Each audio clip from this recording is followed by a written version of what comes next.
Coucou les filles, bienvenue dans cette nouvelle vidéo. C'est le troisième vlog au Maroc. Aujourd'hui, on part 3 jours à Chefchaouen, la ville bleue.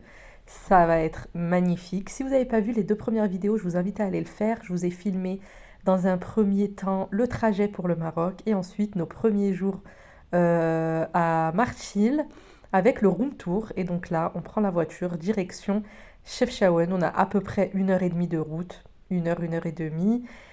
On en a pris plein la vue, des paysages magnifiques et on a pris un Airbnb en plein milieu de la campagne. Vous allez être choqués. Donc là, on se dirige en fait vers les montagnes du Rif. Tout ce que vous voyez là sont les montagnes du Rif. Il y a plusieurs montagnes au Maroc, il y a l'Atlas, etc. On est arrivé. Regardez où se situe la maison. Alors là, on est vraiment à 2 pas de la maison. On a l'impression que ça ne paye pas de mine comme ça, mais elle est incroyable. C'était juste magnifique, franchement. Au niveau du prix, parce que je sais que vous allez me demander, sur Instagram, il y a beaucoup de gens qui m'ont dit le prix, machin et tout. On a payé notre, nous c'était en septembre, et la nuit nous a coûté à peu près 100 euros. 100 euros la nuit, sachant qu'en plein été, on nous a dit que c'était 250 euros. Le propriétaire nous a dit que c'était 250 euros en pleine saison.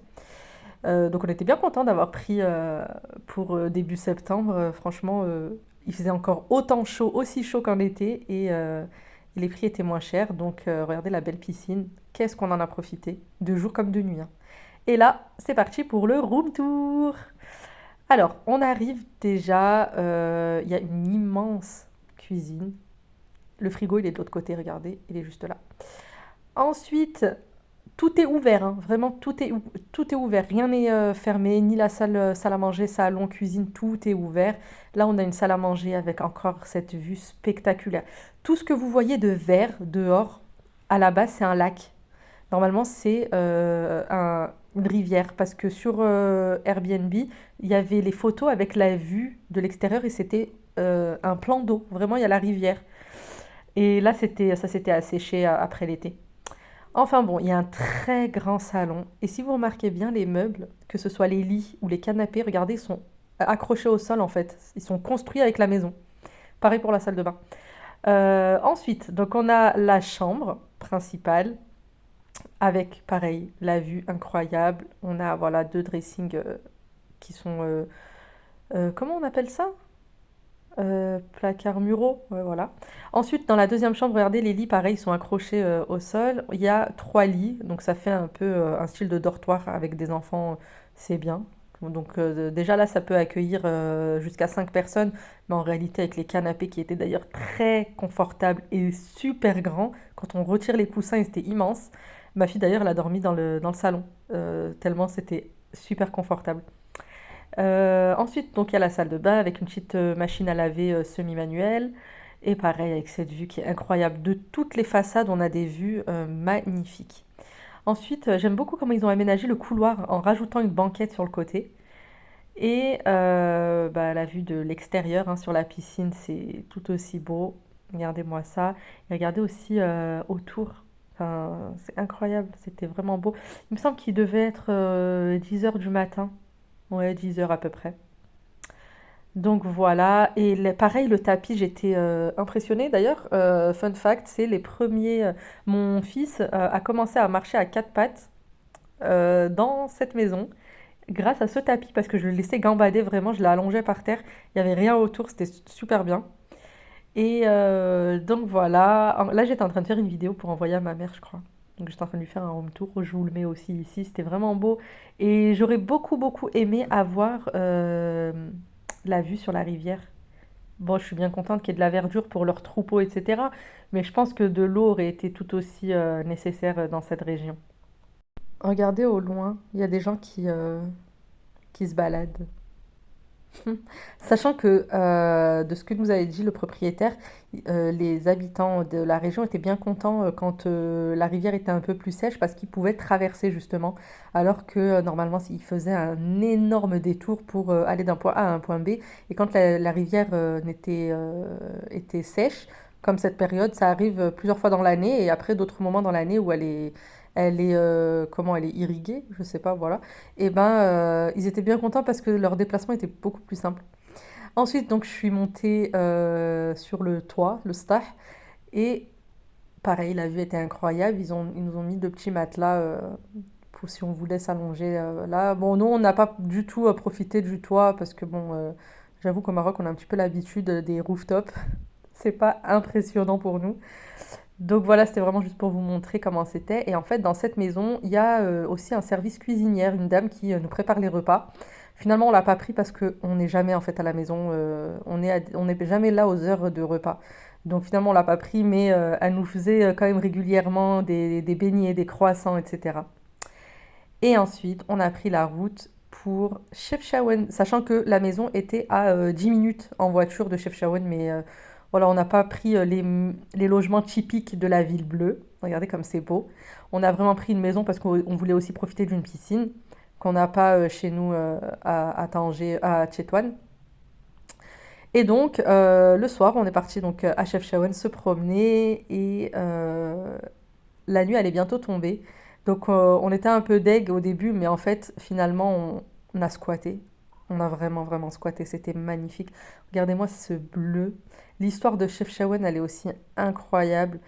C'est une ville qui avait accueilli les Juifs. Et c'est eux qui avaient peint les murs en bleu, apparemment.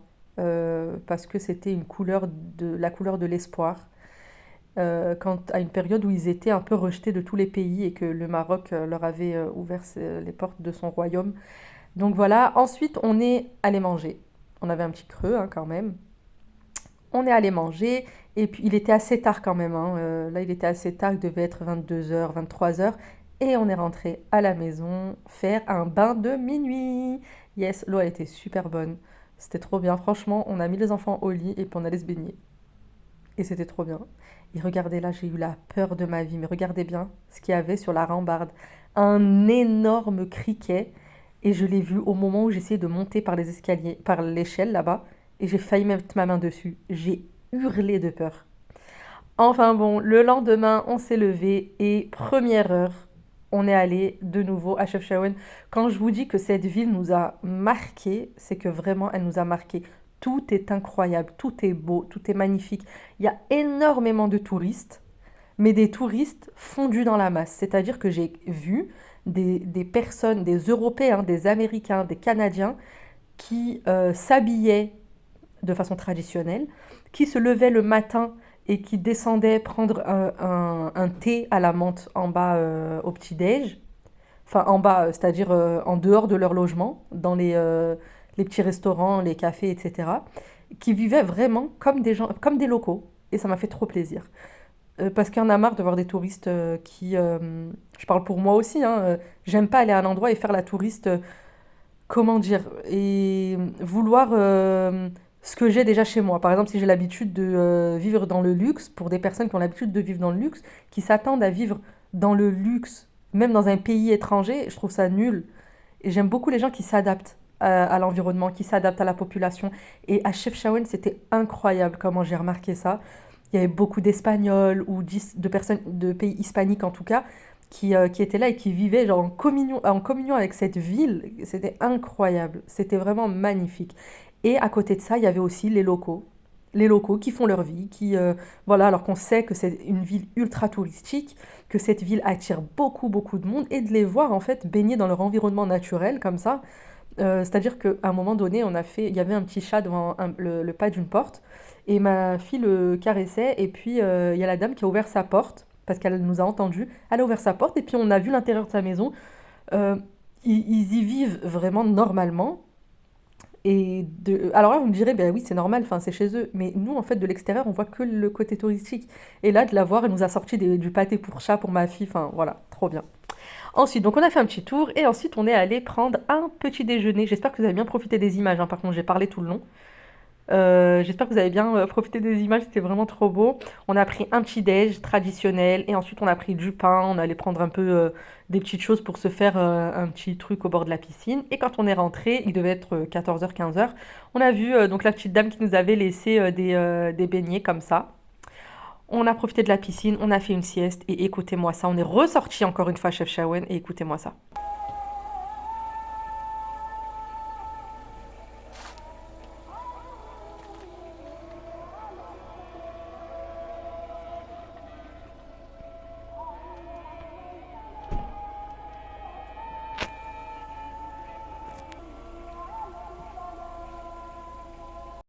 J'en ai encore des frissons. C'était une mosquée qui faisait l'appel à la prière, l'Eden. Et la mosquée a été nichée tout en haut de la montagne. Elle avait des grosses lumières. Elle était magnifique. Et c'était le plus beau Eden que je n'avais jamais entendu. Je ne sais pas est-ce que c'est cette ville qui m'a rendu toutes les choses belles, mais sincèrement, c'était incroyable. Enfin bon, on est allé manger dans un restaurant. Et là aussi, il était magnifique. Vous allez être saoulés, vous allez me dire, mais tu trouves tout magnifique. Mais tout était magnifique, franchement. Tout était beau. C'était waouh. Et là, c'était un hôtel-restaurant en plein milieu de la ville de Chefchaouen, c'est-à-dire dans les petites ruelles. Et comment vous dire que quand on est rentré là-dedans et qu'on a vu l'immensité de l'endroit, on s'est dit, mais waouh, quand tu es de l'extérieur, t'as pas l'impression qu'il y a quelque chose d'aussi beau dans ces petites ruelles. Et donc, on a décidé de manger ici ce soir-là. C'est trop beau, c'est un hôtel-restaurant et il y avait très peu de monde. C'était vide, il y avait deux, trois clients qui étaient des clients de l'hôtel, qui logeaient ici, et puis il y avait que nous qui étions de l'extérieur. Donc voilà, il y a plusieurs salles différentes, plusieurs ambiances différentes. Il y a des canapés, il y a des chaises, il y a des fauteuils, il y a des transats. Ils peuvent même vous servir au bord de la piscine. Et nous, c'est ce qu'on a fait. On s'est mis à une table au bord de la piscine. Et franchement, très très très belle expérience. C'était l'hôtel Ziryab, Ziryab Hôtel Restaurant. Ziryab, il me semble. De toute façon, je les avais identifiés sur Instagram. Allez me suivre sur Instagram, mes recettes Co, comme sur YouTube, comme sur TikTok. Et je vous mets toutes les adresses à chaque fois. Et donc, jus d'avocat, comme d'hab. Mon mari, il a pris un tagine de viande au pruneau. Et moi, j'avais pris une poutine aux crevettes. Poutine aux crevettes, pour celles qui ne savent pas, c'est un plat canadien. Et, il me semble, hein. Je crois que c'est au Canada qu'on mange la poutine. En tout cas, c'était très bon. C'était la première fois de ma vie que j'en goûtais. Donc, j'imagine qu'il y en a des plus bonnes. J'imagine que quand on en mange dans le pays d'origine, c'est encore meilleur. Mais pour une première, j'étais franchement pas déçue. Et bien évidemment, le verre de thé obligatoire, hein. Ça ne se demande même pas en réalité. Donc voilà, moi ce que je vous recommande, c'est vraiment, vraiment de ne pas hésiter à toquer aux portes, à parler avec les gens quand vous êtes à Chefchaouen, à vous mêler vraiment. Faites pas les choses de touristes, faites pas les choses que vous trouvez sur Internet. Franchement, allez-y et... Enfin, c'est magnifique. Il faut oser en fait. Il faut se dire, j'agis comme si j'habitais là. Et là, vous allez vraiment prendre une vraie claque, hein. C'est incroyable. Ensuite, bon, on est rentré, la nuit est passée, et puis aujourd'hui, c'est le grand départ. Mais on rentre pas à Martil. Avant ça, on va faire un tour dans un village. C'est là où il y a les cascades de Chefchaouen. Ça s'appelle Akshor. Il y a parmi les plus belles cascades du Maroc. Et donc, vous allez voir, donc ça sera la vidéo de demain. On a fait de la tyrolienne, on a mangé au bord de l'eau, ma fille elle s'est baignée, les cascades, enfin tout était incroyable encore une fois à Akshor. Et je vous ai tout filmé, bien évidemment. Donc ce sera la vidéo de demain. N'hésitez pas à mettre un like, un commentaire. Dites-moi ce que vous avez pensé de cette vidéo. Est-ce que les vlogs vous plaisent? Et abonnez-vous. Toutes les personnes qui regardent les vidéos, mais abonnez-vous. Pourquoi vous abonnez pas? Bon, je vous dis à très vite et bah nous on prend la route et enfin pas à très vite, à demain. Demain, nouvelle vidéo. Ciao!